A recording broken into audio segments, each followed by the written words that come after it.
Welcome to this introduction on how to use our CREST toolkit. My name is Rosalind Searle, and together with Charis we have undertaken a CREST-funded research study on organisational change and insider threat. From this work we've created the following resources for you. Change is the new normal in organisations, but change can be an important trigger to insider threat. In this video we outline how you can use the toolkit to improve your insight into and management of organisational change. Our toolkit is designed to be used in your organisation to raise awareness about how and why insider threat activities might increase during organisational change, to identify some specific triggers, and to help you to better manage the transition and mitigate some of the negative effects of organisational change. The toolkit has 5 sections that can be used separately or as a programme.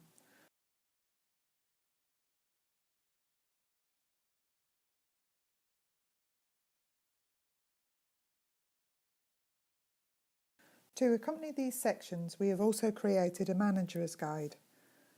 The manager's guide is referred to throughout the different sections and is designed to develop the focal skills framework, supporting leaders to enhance their management of change.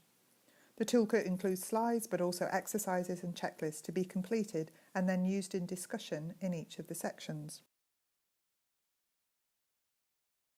The first part of the toolkit is an introduction. It sets the scenes for the 4 different sections.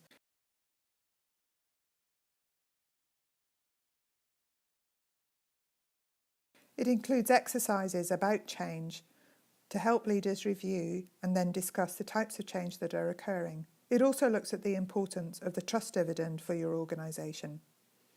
We've created checklists to help leaders to understand the different experiences of change that might be occurring in their organisation, and also to outline what is counterproductive work behaviour in which insider threat sits.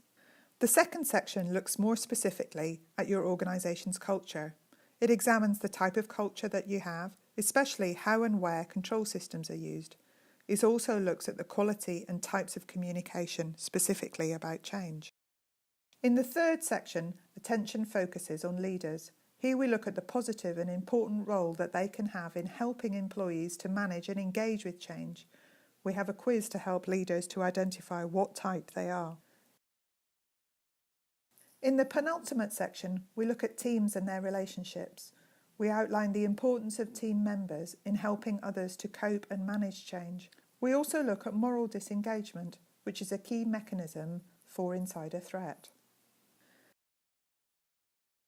In the final section, we consider the individual, and there are 2 components here. First, we look at counterproductive work behaviours and the different forms.